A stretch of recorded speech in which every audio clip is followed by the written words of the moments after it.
கன்னியாகுமரி மாவட்டத்தில் நேரடி கொள்முதல் நிலையங்களில் ஈரப்பதத்தை காரணம் காட்டி நெல் கொள்முதல் செய்யப்படவில்லை என்று விவசாயிகள் குற்றம் சாட்டியுள்ளனர். இது தொடர்பாக கூடுதல் தகவல்களை தருகிறார் எமது செய்தியாளர் பிரசாத். கன்னியாகுமரி மாவட்டத்தில் கும்பப்பூ சாகுபடி முடிவடைந்து இப்போ அறுவடை நடந்துட்டு இருக்குது. கன்னியாகுமரி மாவட்டத்தில் விவசாயிகளிடமிருந்து நெல்லை நேரடியாக கொள்முதல் செய்வதற்காக அரசாங்கம் தமிழ்நாடு நுகர்பொருள் வாணிபக் கழகம் மூலமா 6 மையங்களை துவங்கியிருக்கிறது. 5 ஆண்டுகளுக்கு மேலாக இதேபோல நேரடி நெல் கொள்முதல் மையங்கள் திறக்கப்பட்டாலும் இதுவரைக்கும் ஒரு நெல்மணி கூட அந்த கொள்முதல் மையங்கள்ல கிடைக்கல, விவசாயிகள் கொண்டு வரல அப்படிங்கிற இது அரசாங்க அதிகாரிகள் தரப்புல சொல்றாங்க.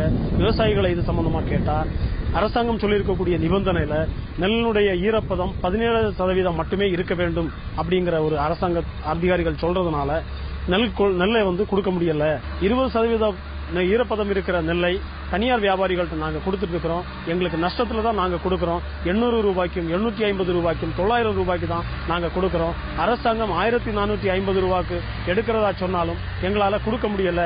அரசாங்க அதிகாரிகள் எங்க நெல்லை ஏற்றுக்கொள்ளல அப்படிங்கிற குற்றச்சாட்டை விவசாயிகள் தரப்புல சொல்லி இருக்கிறாங்க. பேப்பர்ல போட்டிருக்கு 1500 1000 போட்டிருக்கு. ஆனா நாங்க இப்ப நஷ்டத்துல 800 ரூபாய்க்கு கொடுத்துட்டு இருக்கோம். வியாபாரி இங்க எடுத்துட்டு போறாவா. அதிகாரி யாரும் இங்க எங்ககிட்ட கேட்டதும் கிடையாது. பேப்பர்ல போட்டிருக்கு. பேப்பர்ல போனா அதிகாரி வந்தாலே நம்ம கொடுக்க முடியும். அதிகாரி வரவே இல்லை.